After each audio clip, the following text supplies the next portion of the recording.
Ya, Assalamualaikum warahmatullahi wabarakatuh. Selamat pagi anak-anak. Waalaikumsalam. Waalaikumsalam, selamat pagi Pak. Waalaikumsalam. Pagi, Pak. Ya, bagaimana kabarnya? Baik, Pak. Alhamdulillah baik. Alhamdulillah. Alhamdulillah Baik, baik Pak. Pak. Alhamdulillah. Sebelumnya, apakah ada teman-teman kalian yang mungkin belum bisa atau tidak hadir di dalam ruang Zoom ini? Mungkin karena kendala atau apa? Sepertinya tidak ada Pak. Tidak ada ya? Berarti sudah semua ini ya? Oke. Iya, Pak. Udah lengkap, Pak. Pada hari ini merupakan pertemuan kedua kita ya di tahun ajaran pertama. Sebelumnya di pertemuan pertama kita sudah ya sekedar perkenalan dan Bapak juga sudah menyampaikan apa-apa saja yang nantinya akan menjadi bahasan kita di pertemuan selanjutnya. Lalu juga dijelaskan juga pada pertemuan pertama itu tentang indikator pencapaian belajar ya. Jadi di pertemuan kedua ini kita akan mulai masuk kepada materi pembelajaran. Ya, mungkin bisa di share screen untuk PPT-nya. Ya. Pada pertemuan kedua ini kita akan membahas tentang dasar-dasar geografi. Yang mana pada materi ini akan ada 3 pembahasan. Yang pertama itu ada perkembangan geografi, yang kedua ada pengertian geografi, lalu yang ketiga ada ilmu bantu geografi. Ya, kita masuk ke dalam pembahasan yang pertama, yaitu perkembangan geografi. Ya, secara umum perkembangan geografi itu dibagi menjadi lima masa lah. Yang mana yang pertama itu ada geografi klasik. Geografi klasik ini berkembang pada masa Yunani kuno dan Romawi. Yang mana yang mendasari perkembangan geografi pada masa itu adalah keingintahuan manusia akan asal-usul suatu penduduk yang mendiami suatu tempat gitu ya. Seperti halnya seorang ahli sejarah yang bernama Herodotus, yang mana ia dikenal juga sebagai bapak geografi. Beliau pada masanya melakukan kajian tentang topografi dan juga membahas tentang lembah Sungai Nil dengan tanahnya yang subur, terutama daerah delta Sungai Nil. Yang mana kajian yang beliau pelajari tersebut merupakan bagian dari kajian geografi ya. Lalu ada juga seorang tokoh bernama Eratosthenes, yang mana beliau ini mungkin menjadi orang pertama yang mengemukakan teori bahwa bumi itu bulat. Dan yang perlu diingat pada masa geografi klasik ini, geografi sebagai ilmu itu masih dipengaruhi oleh hal-hal mitologi gitu. Itulah yang menjadi ciri dari masa ini. Lalu yang kedua, ada geografi abad pertengahan. Yang mana geografi pada abad pertengahan ini berkembang melalui laporan perjalanan-perjalanan ya terutama tokoh-tokoh barat gitu ya. Seperti halnya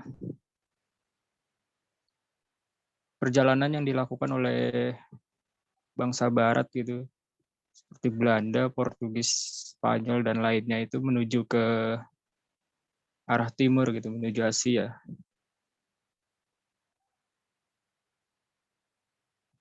Ya, yang mana mungkin salah satu tokoh yang namanya sering disebut itu Columbus ya. Yang mana kita kenal katanya dia sebagai penemu benua Amerika gitu. Dari perjalanan-perjalanan yang dilakukan oleh para tokoh Barat ini, geografi ini mulai berkembang pada masa abad pertengahan. Lalu yang berikutnya ada geografi modern, yang mana pandangan geografi modern ini berkembang pada abad ke-18 ya. Nah, pada masa ini geografi yang semulanya pada masa klasik dipengaruhi oleh mitologi, pada masa geografi modern ini geografi itu mulai dianggap sebagai suatu disiplin ilmu yang ilmiah. Jadi sudah terlepas daripada hal mitologi. Ya, salah satu tokoh terkenalnya itu adalah Immanuel Kant. Dia merupakan seorang berkebangsaan Jerman yang dikenal juga sebagai Bapak Geografi Modern. Lalu berikutnya ada geografi akhir abad ke-19, yang mana pada masa ini kajian geografi itu lebih menitik beratkan kepada kajian tentang iklim, tumbuhan, dan juga hewan. Oleh sebabnya pada masa ini, salah satu aspek kajian geografi yang paling berkembang itu adalah aspek biosfer. Ya, lalu yang terakhir yaitu geografi mutakhir, yang mana geografi ini berkembang mengarah kepada upaya untuk pemecahan masalah yang dihadapi oleh umat manusia. Jadi geografi mutakhir ini tidak hanya sekedar mengkaji bumi secara fisik itu, namun juga lebih menitik beratkan kepada bagaimana ilmu geografi ini membantu manusia dalam pemecahan masalah dalam kehidupannya. Ya, dari apa yang telah Bapak jelaskan mengenai perkembangan geografi secara umum ya, apakah ada yang ingin ditanyakan sebelum lanjut? Saya Pak izin bertanya. Ya, silahkan. Tadi kan sudah dijelaskan ya mengenai perkembangan geografi secara umum. Nah, kalau untuk di Indonesia sendiri itu geografi mulai ada sejak kapan ya, Pak? Oh ya, baik. Jadi Andinda ini bertanya tentang perkembangan geografi gitu, khususnya di Indonesia ya. Iya, Untuk betul, Pak. di Indonesia ya, untuk di Indonesia sendiri itu istilah geografi itu mulai dikenal secara luas dan dipergunakan secara luas itu kurang lebih pada tahun 1972, yang mana sebelum istilah geografi itu dikenal secara luas, untuk geografi sendiri dikenal sebagai ilmu bumi. Namun walaupun demikian, sebenarnya pada tahun 1950-an istilah geografi ini sudah mulai dikenal di Indonesia, namun hanya pada taraf tertentu gitu, khususnya di dunia kampus atau dunia universitas gitu. Jadi untuk di jenjang mungkin SMA ke bawah atau lebih luasnya masyarakat gitu, lebih mengenalnya dengan ilmu bumi. Ya, selanjutnya, slide selanjutnya.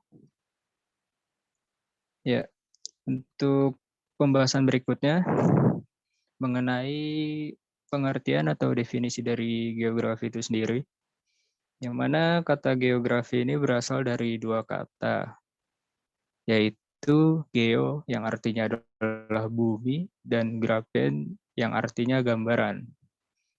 Ungkapan ini tertulis dalam buku Eratosthenes yang berjudul Geographica, yang mana seperti yang sudah dijelaskan tadi, Eratosthenes ini merupakan seorang tokoh geografi klasik dan juga dikenal sebagai Bapak Geografi.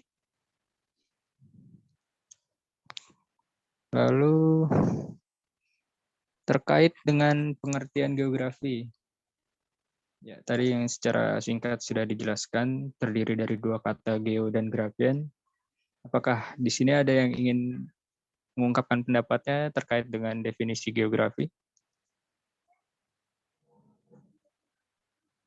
Pak.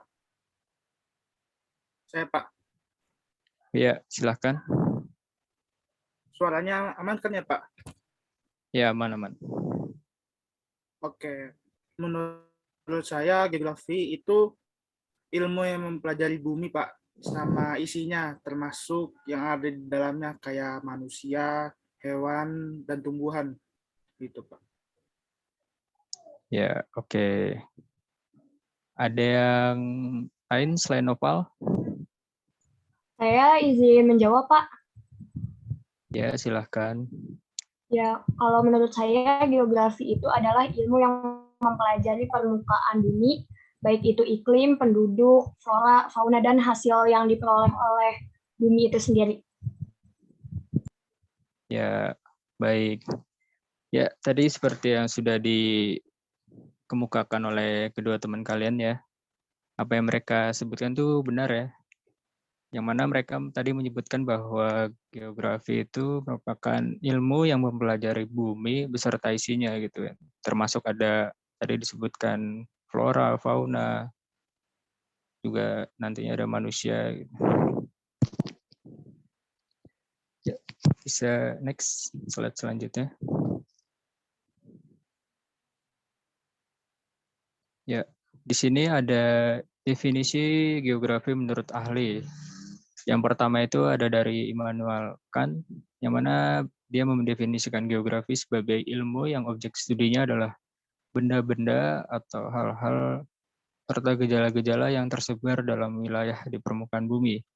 Lalu yang kedua ada Daljuni yang mengemukakan pendapat bahwa geografi merupakan ilmu pengetahuan yang mengajarkan manusia mencakup 3 hal pokok, yaitu spasial, ekologi, dan region.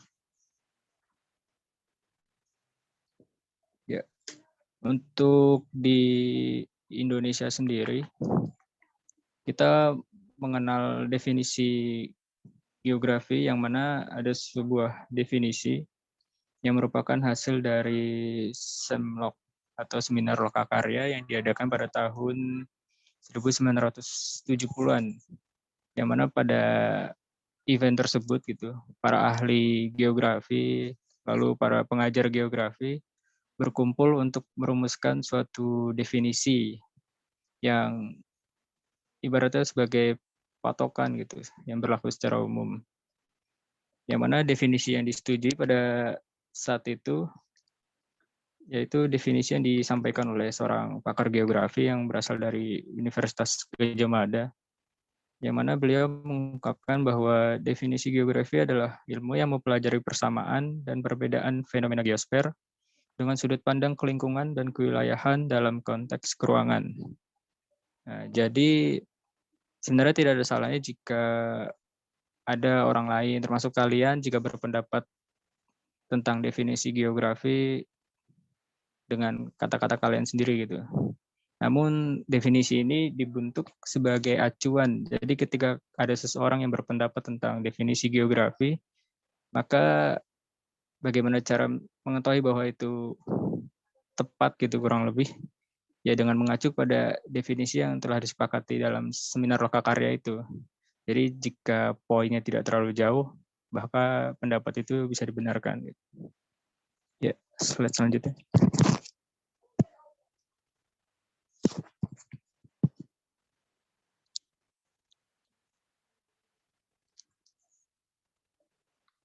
Ya, di sini ada bagan menurut Blink yang menjelaskan tentang 5 aspek kajian geografi, yaitu ada litosfer, hidrosfer, atmosfer, biosfer, dan antroposfer. Yang mana pada bagian tersebut terlihat bahwa antroposfer atau manusia diletakkan sebagai titik pusat kajian dalam ilmu geografi. Yang di sini mengartikan bahwa manusia ini hidup di bumi ini dikelilingi oleh 4 aspek lainnya, yaitu seperti tadi, yang pertama litosfer, lalu ada hidrosfer, atmosfer, dan biosfer. Walaupun pada hakikatnya sebenarnya manusia itu masuk ke dalam kajian aspek biosfer, yaitu makhluk hidup, namun dalam hal ini Blink menempatkan manusia pada bagian sendiri. Next. Ya, materi yang selanjutnya ada ilmu bantu geografi. Ya, di sini tertulis ya ada 3 gitu, meskipun banyak lainnya. Yang pertama di sini ada geologi.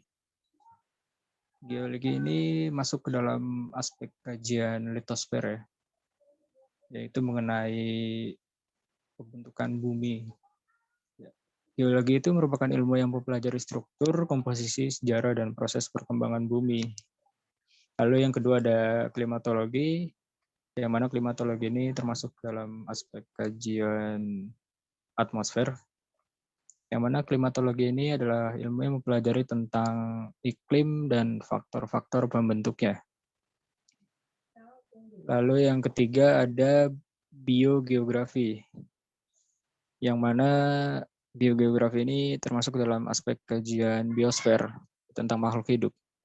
Nah, sebagaimana itu artinya biosfer adalah ilmu yang mempelajari persebaran makhluk hidup, khususnya hewan dan tumbuhan.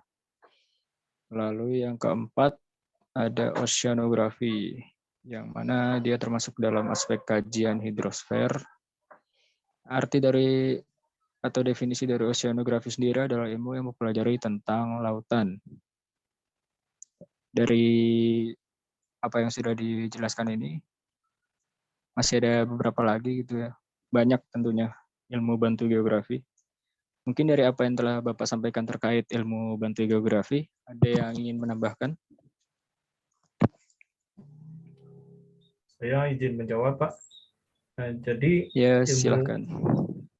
jadi ilmu bantu geografi selain yang disebutkan di PPT itu, yang saya tahu itu ada ilmu bantu geomorfologi sama ilmu bantu meteorologi, Pak. Jadi geomorfologi itu ilmu yang mempelajari tentang bentukan permukaan bumi gitu, Pak, dan proses pembentukannya. Nah, kalau meteorologi itu ilmu yang mempelajari khusus tentang atmosfer dan yang berkaitan dengan cuaca, Pak.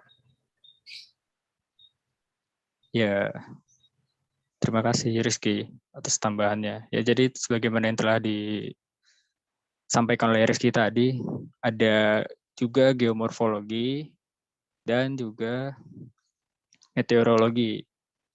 Ya, geomorfologi ini merupakan ilmu yang mempelajari tentang bentukan permukaan bumi gitu ya. Jadi seperti kontur, tinggi rendahnya suatu daratan, ataupun di bawah lautan gitu, itu juga terdapat morfologi bumi gitu. Namun mungkin tidak dapat diamati dengan mata secara langsung gitu ya, karena letaknya di bawah laut. Lalu tadi ada juga disebutkan meteorologi. Nah, meteorologi ini dapat dikatakan mungkin satu paket ya dengan klimatologi. Namun bedanya meteorologi ini menekankan pada cuaca, sedangkan klimatologi ini pada iklim.